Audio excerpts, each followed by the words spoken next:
সকালের দিকে কিছুটা ব্যস্ত থাকার কারণে আর ভিডিও করতে পারিনি, তাই আজকের ভিডিওটা শুরু করলাম বিকেল 4টে থেকে। আশা করি তোমরা যে যেখান থেকে আমার ভিডিওটি দেখছো তোমরা সকলে খুব ভালো আছো, আমিও ভালো আছি। আজ সকাল থেকে ঘরের তেমন কোনো কাজ করিনি, ওই যেটুকুনি না করলে নয় সেটুকুনিই করেছিলাম। রান্নাবান্নাও কিছু করতে লাগেনি, কারণ দুপুরবেলাতে আমরা তিনজনেই বাইরে খেয়েছি। নিমন্ত্রণ ছিল, একটা জন্মদিনের অনুষ্ঠান ছিল দুপুরে, সেখানে তিনজনেই আমরা গিয়েছিলাম। আর দুপুরের যেহেতু অনুষ্ঠান, দুপুরের খাবার দাবার ঠিক আগের মুহূর্তে গেলেও সেটা খুব খারাপ দেখতে লাগে, তাই সকাল সকাল যতটা তাড়াতাড়ি সম্ভব আমরা গিয়েছিলাম। বন্ধু বান্ধবের ব্যাপার, মানে বাবুর এক বন্ধুর ভাইয়ের বাচ্চা, খুবই সম্পর্কটা পারিবারিক, তাই জন্যেই এত দূর অবধি তারা নিমন্ত্রণ করেছিল। সকাল সকাল ঘরে ছোট প্রেসার কুকারে করে অল্প দুটো ভাত করে নিয়েছিলাম, আর একটা সসপ্যানের মধ্যে করে মুসুর ডাল সিদ্ধ বসিয়েছিলাম। তার মধ্যে ছোট ছোট করে আলু কেটে, পেঁয়াজ কেটে, কাঁচা লঙ্কা দিয়ে সিদ্ধ করে নিয়েছিলাম। তো সেই ডাল আর ভাত একটু ঘি দিয়ে আমরা তিনজনেই খেয়েছিলাম। বেশ অনেক দিন পর একটা নিমন্ত্রণ পেয়ে বেশ ভালোই লাগলো, আর যেখানে আমরা তিনজনেই যেতে পেরেছি। নাহলে এমন অনেক জায়গায় হয় যেটা অ্যাটেন্ড তো করতেই লাগে, আমি আর বাবু যাই, মাম্মাম যায় না। তো আজকে তিনজনেই গিয়েছিলাম, আর রান্নাবান্নাও বেশ সুন্দর হয়েছিল। ঘরে একদম বাজার ছিল না বলে বাবু আজকে বাজারটাও করে এনে দিয়েছে, কিন্তু ওই সকালবেলাতে বেরোবার তারা, তিনজন মিলে রেডি হব, তো সেই জন্য বাজারটাও তুলিনি। এখন এই সন্ধেবেলাতে এই সমস্ত কাজগুলো গুছিয়ে নেব। 2:30-3টে নাগাদ ওই নিমন্ত্রণ বাড়ি থেকে ফিরেছিলাম, তারপরে এসে আর রেস্ট নিইনি। ঘরে টুকটাক জামা কাপড় টাপড় ছিল, সেই সমস্তগুলো ভাঁজ করলাম। পুরনো বাজারের 3টে কাঁচা কলা ছিল, সেই কাঁচা কলার সাথে আলু দিয়ে একটু সিদ্ধ করে নিয়ে তার মধ্যে ডিম ফাটিয়ে দিয়ে আরও কিছু মশলা দিয়ে একটু বড়া মতো বানিয়ে নিলাম। আলু দিয়ে ঘি, গরম মশলা দিয়ে একটা নিরামিষ তরকারি বানালাম রাত্রিবেলা রুটি খাবার জন্য। আটা মাখা আছে, আর তরকারিটা ঝটপট করে করে নিলাম। রাত্রিবেলাতে গরম গরম রুটিটা খাবার আগে করে নেব। এখন বিকাল ওই 4:45-5টা মতো বাজে। বিকালের দিকে সংসারে তো তেমন কোনো কাজ আমার থাকে না, তবে কিছু কাজ পরের দিনকার সুবিধা হবে সেই জন্য আগের দিনকে আমি গুছিয়ে রাখি। আজকে সকালবেলার ব্যস্ততার জন্য যে কাজগুলো করতে পারিনি সেগুলো এই মুহূর্তে করে নেব। গাছগুলোতে দেখে দেখে জল দিচ্ছি, যেগুলোর মাটি ওই ভিজে মতো আছে সেগুলোতে অল্প জল দিচ্ছি, যেগুলো একদমই শুকনো হয়ে গেছে সেগুলোতে একটু বেশি করে জল দিয়ে নিচ্ছি। আর বোগেনভিলিয়া গাছটাতে দেখেছো কি সুন্দর ফুল ধরেছে। নিচে একতলাতে রকে যখন রেখেছিলাম গাছটা প্রায় মরে মরে গিয়েছিল, পাতা টাতাগুলো সমস্ত ঝরে গেছিলো, আর ওপরে নিয়ে এসে এই ট্যাঙ্কির ওখানটাতে রেখেছি। আর ওই জায়গাটাতে তো বেশ ভালো মতো রোদ পায়, একটাই কিন্তু গাছটার ডাল আছে, আর সেই ডালটা ভরে পুরো পাতা ফাঁকে ফাঁকে ফুলগুলো হয়েছে। রঙটা রানী কালারের, তো জানলা খুললে পরে দেখতে কিন্তু বেশ সুন্দর লাগে। যাই হোক, গাছগুলোতে সমস্তটা জল দিয়ে নিয়েছি, নিয়ে এই বিছানা টিছানাগুলো একটুখানি গুছিয়ে নিলাম, আর জানলা টানলা বন্ধ করে পর্দাটা টেনে দিলাম। এই সন্ধ্যের টাইমটাতে যদি জানলা বন্ধ করে না দিই তাহলে মশার কিন্তু প্রচণ্ড উৎপাত হয়। তো এই তো ঘরের বিছানাপত্রগুলো ভালো করে ঝেড়ে টেরে নিয়ে সুন্দর করে গুছিয়ে নিলাম। কি বলো তো, একার সংসারে যে দিকটা খেয়াল না করব বা যে কাজটা না করব সেই কাজটাই কিন্তু পড়ে থাকবে। এখন হোক, পরে হোক, যখনই হোক, কাজটা করতে আমাকেই হবে। তাই আমি মনে করি ঝটপট করে সময়ের মধ্যে কাজগুলো করে নিলে পরে নিজের জন্য পরে একটুখানি সময়ও পেয়ে যাই। গরম পড়ার পর থেকে প্রত্যেক দিন বিকালবেলা করে আমি এই 2টো ঘর মুছে নিচ্ছি। গরমের সময়তে একটু যদি ইচ্ছা হয় তাহলে মাটিতে একটুখানি বসা শোয়াও যায় যদি পরিষ্কার মেঝে থাকে, ওই জন্যই বিকালবেলা করে মুছে নিই আর কি। আর রান্নাঘরটা তো রাত্রিবেলাতে কাজকর্ম হওয়ার পরেই মুছি, সেই জন্য বিকালে আর রান্নাঘরটা মুছি না, খালি এই 2টো ঘর মুছে নিই। আজকে ঘরটা একটুখানি বেশি ধুলো ধুলো মতো লাগছিল, জানি না কি করে এত ধুলো লাগছিল। সেই তো সকালবেলাতে মুছেছি, তারপরে তো জানলা দরজা বন্ধই ছিল। তো যাই হোক, আমার ঘরটা একটুখানি ঝাড় দিয়ে নিয়ে মুছে নিলাম।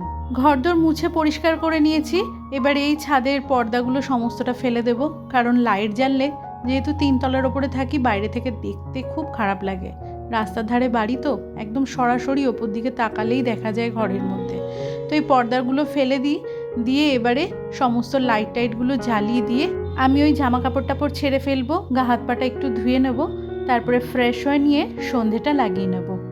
আমি সব সময়তেই বলি যে আমরা গৃহিণীরা যদি একটু পরিকল্পনা করে কাজ করি তাহলে কিন্তু আমাদেরই অনেকটা সুবিধা হয়। আগে থেকেই প্ল্যান করা ছিল যে আজকে এরকম আমরা যাব, 10টা সাড়ে 10টার মধ্যে বেরোবো। তাই জন্য আগে থেকেই চিন্তা করে রেখেছিলাম সকালের খাবার কি হবে, বা কোন ড্রেসটা পরে যাব, বা সকালবেলাতে কি কি কাজ করতে হবে সেই বুঝে ঘুম থেকে ওঠা। আসল কথা হচ্ছে যদি প্ল্যান করা থাকে তাহলে কিন্তু কাজগুলো খুব সহজেই ম্যানেজ করা যায়। আমার আজকে বাজারটা না করলেও চলতো, ঘরে যা সবজি ছিল সেটা দিয়ে কিন্তু রাতের তরকারিটাও হয়ে গেল। আর আলু, পেঁয়াজ, ডিম এই জিনিসগুলো ঘরে থাকলে পরে কিন্তু আর রান্নাবান্না চিন্তা করতে লাগে না। কিন্তু বাবুর যেহেতু ব্যবসা, কোন সময় কখন কোথায় থাকে, বা কাজের যদি চাপ থাকলো হয়তো বাজার যেতেই পারলো না, সেই জন্য আমি ওই ঘরে সবজি থাকতে থাকতে আমি একটুখানি বাজার আনিয়ে নিই। এখন এই সন্ধে 6টা মতো বাজে, বাইরেটা অন্ধকার হয়ে গেছে, সেটা তোমরা জানলা দিয়েই দেখতে পাচ্ছ। আর মামাম ওই ঘরে ওই ফোনের মধ্যে কিছু দেখছে আর ওর খাটেই শুয়ে রয়েছে। আমি নিজের জন্য 1 কাপ দুধ চা করে নিচ্ছি। বাবু এই সময়টাতে বাইরেই রয়েছে। মামামকে জিজ্ঞেস করলাম চা খাবে কিনা, তো বললো যে না খাবো না, বললো কফি বানালে পরে খাবো, তবে কফিটা আমার শেষ হয়ে গেছে, আনতে লাগবে। তো আমি বললাম যে কফি তো নেই, চাই বানাবো, তো বললো না থাক, চা খাবো না। চা কফি যাই খাই না কেন দেখবে একটু কোম্পানি থাকলে কিন্তু বেশ ভালো লাগে। কেউ যখন খাবে না তখন আমি আজকে নিজের চাটা একটু কড়া করে চিনি দিয়ে বানালাম।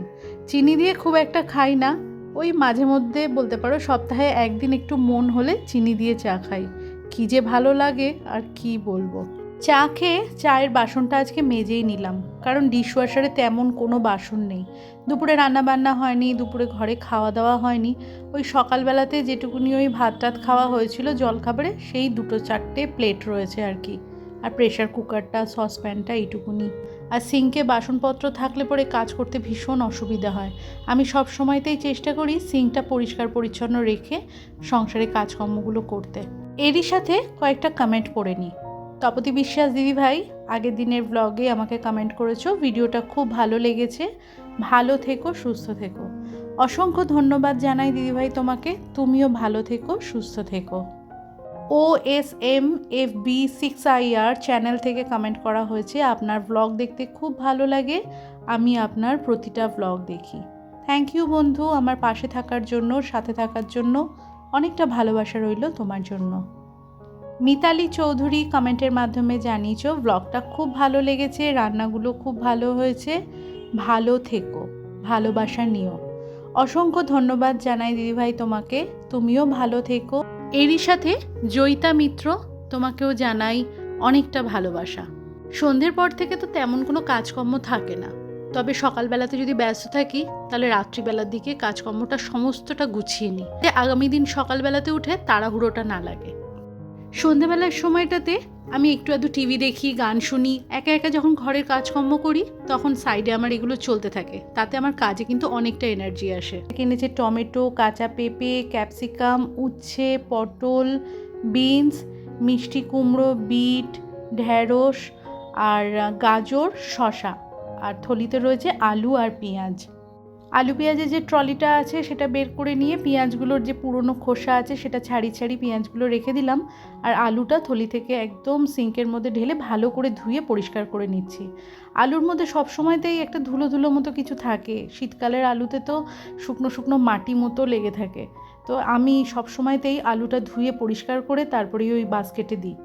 তা না হলে পরে বাজার থেকে আলু আনার পরে বাস্কেটে দিলে পরে বাস্কেটটাও যেমন নোংরা হয়, তেমনি যতবারই সেই আলু ব্যবহার করা হয় প্রত্যেকবারই হাতের মধ্যে নোংরা লেগে যায়। আগের বাজারে যে আলু আনা হয়েছিল 4-5টা আলু ছিল, সেগুলোকে তুলে আলাদা করে বাটিতে করে রেখে দিলাম, কারণ এই আজকের বাজারে যে আলু আনা হয়েছে সেগুলো পরে ব্যবহার করব, আগেরটা আগে ব্যবহার করে নেব। যেহেতু আমার কোনো হেল্পিং হ্যান্ড নেই, তাই জন্য যখন আমি যে কাজটা করি সেই কাজটা এমনভাবেই করি যাতে সেটাতে আর সেকেন্ড টাইম হাত না লাগাতে হয়। হাত লাগাতে হলে সে তো আমাকেই করতে হবে, তাই জন্য প্রথমবারেতেই আমি একেবারে গুছিয়ে পরিপাটি করে কাজগুলোকে করে নিই। সমস্ত কাঁচা সবজি আর রাত্রিবেলাতে ধুলাম না, কারণ ধুয়ে জল ঝরাবার মতো আমার বেশি ঝুড়ি নেই, তাই যেটুকুনি হলো সেটুকুনি ধুলাম, আর বাকিটা আগামীকাল সকালে করব।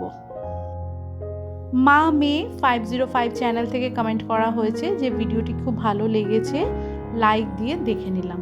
থ্যাংক ইউ বন্ধু, অসংখ্য ভালোবাসা তোমার জন্য, ভালো থেকো। অসংখ্য ধন্যবাদ তোমাদের সকল বন্ধুকে আমাকে সুন্দর সুন্দর কমেন্টস করার জন্য। তোমরা কমেন্টস করলে পরে আমার ভীষণ ভালো লাগে। আমরা তো একে অপরকে কেউ চিনি না, তোমরা তো তাও আমাকে ভিডিওর মধ্যে দিয়ে আমার কাজকর্ম বা আমার ঘর বাড়ি আমাকে সব কিছু দেখতে পাচ্ছ, কিন্তু আমি তো আর তোমাদের কারোকে দেখতে পাই না। তোমরা কমেন্ট করো বলে আমি তোমাদের নামটা জানতে পারি। এক এক সময় খুব ইচ্ছা করে এটা জানতে যে কে তোমরা, আমার ভিডিওটা কোথা থেকে দেখছো। আমারও মনে হয় যে পরিবারের সকল মানুষজন যারা আছো তাদের সাথে একটা পরিচিতি বজায় রাখতে। তো যাই হোক, যদি কখনো মন চায় পারলে একটা কমেন্ট করো, আমার খুব ভালো লাগবে। এরই সাথে তোমরা যে সকল আমার নতুন বন্ধু আমার এই ব্লগটি এখনো পর্যন্ত দেখছো, আমার এই ব্লগের কোথাও যদি কিছু তোমাদের ভালো লেগে থাকে তাহলে চ্যানেলটি সাবস্ক্রাইব করে তোমরা আমার পাশে থাকতে পারো। আর তোমরা যারা অলরেডি এই কাজটি করে ফেলেছো তোমাদের সকলকে জানাই অসংখ্য ধন্যবাদ। এখন এই 8:15 মতো বাজে, রাত্রিবেলার রুটিগুলো বানিয়ে নিচ্ছি। আমি তো তোমাদেরকে আগেও বলেছি রাত্রিবেলার ডিনারটা আমি চেষ্টা করি তাড়াতাড়ি কমপ্লিট করতে, তবে আটা মাখা যেটুকুনি ছিল সবটা একসাথে রুটি করে নেব। রাত্রিবেলাতে 2টো করে আমাদের 3জনের 6টা রুটি লাগবে, আর বাকি রুটিগুলো হটপটে করা থাকবে। আগামীকাল সকালে খাওয়া হোক বা রাত্রে খাওয়া হোক, যখনই হোক রুটিগুলো করা থাকলে পরে খালি তরকারিটা বানিয়ে নিলেই হয়ে যাবে। আর আমি কিন্তু এটা শুনেছি এক জায়গায় না, বহু জায়গাতে গরম গরম রুটি করে খাওয়ার থেকে বাসি রুটি খাওয়া কিন্তু ভীষণ স্বাস্থ্যকর। আর যে কোনো ভালো কোনো জিনিস বা স্বাস্থ্যকর জিনিস জানলে পরে, শুনলে পরে বা কোনো কিছু দেখলে পরে আমার খুব ইচ্ছা করে আমার ব্লগের মাধ্যমে পরিবারের সকল মানুষের সাথে শেয়ার করতে। যাই হোক, রাত্রিবেলাতে ঝটপট করে সবকটা রুটি করে নিয়ে রান্নাঘরটা পরিষ্কার করে নিতে পারলে আমার মোটামুটি কাজকর্ম শেষ হবে। সকাল বিকেল যখনই রুটি করি না কেন কাউন্টার টপ, গ্যাসের ওভেন ভীষণ পরিমাণে আটার গুঁড়ো ছড়িয়ে নোংরা হয়। আর রাত্রিবেলাতে বিশেষ করে এইগুলো যদি ভালো করে পরিষ্কার না করি তাহলে আলো নিভলে যে কত পোকামাকড়ের উপদ্রব বাড়বে তা আর বলবার কোনো অপেক্ষা রাখে না। রুটি করতে আসার আগে ঘরে কিছু জামা কাপড় ছিল, ওই যেগুলো পরে গেছিলাম সেই জামা কাপড়গুলো ভালো করে ভাঁজ টাজ করে একটু শাড়ি টাড়িগুলো আয়রন করে নিয়ে একেবারে আলমারিতে গুছিয়ে নিলাম। একার সংসারে যে কত কাজ থাকে সেটা তো আর বলার অপেক্ষা রাখে না, তাই জন্য আমি চেষ্টা করি সময়ের কাজটা সময়তে সেরে ফেলতে। তাতে করে হয় কি, আমার কাছে কাজের চাপটা একটুখানি কম লাগে। তা না হলে একসাথে যদি চারিদিকে একটা চাপ এসে পড়ে তখন আর কাজ করতেও এনার্জি লাগে না, আর কাজ দেখলেই ভয় পেতে লাগে। বাইরে এই সময়তে প্রচণ্ড জোর বৃষ্টি হচ্ছে, রাত 8:30 বাজে এখন। বাবু তাই তাড়াতাড়ি বাড়ি চলে এসেছে। 3জনেই একসাথে রাতের খাবারটা খেয়ে নিয়েছি। রান্নাঘরটা মুছে পরিষ্কার করে নিলাম, ডিশওয়াশারে বাসন দিয়ে দিলাম, আর আলুগুলো জল ঝরে গেছে স্ল্যাবের ওপর রেখে দিলাম। ভিডিওটা এইখানেই শেষ করলাম। তোমরা ভালো থেকো, সুস্থ থেকো, দেখা হচ্ছে নেক্সট ব্লগে। ততক্ষণের জন্য টাটা, গুড নাইট।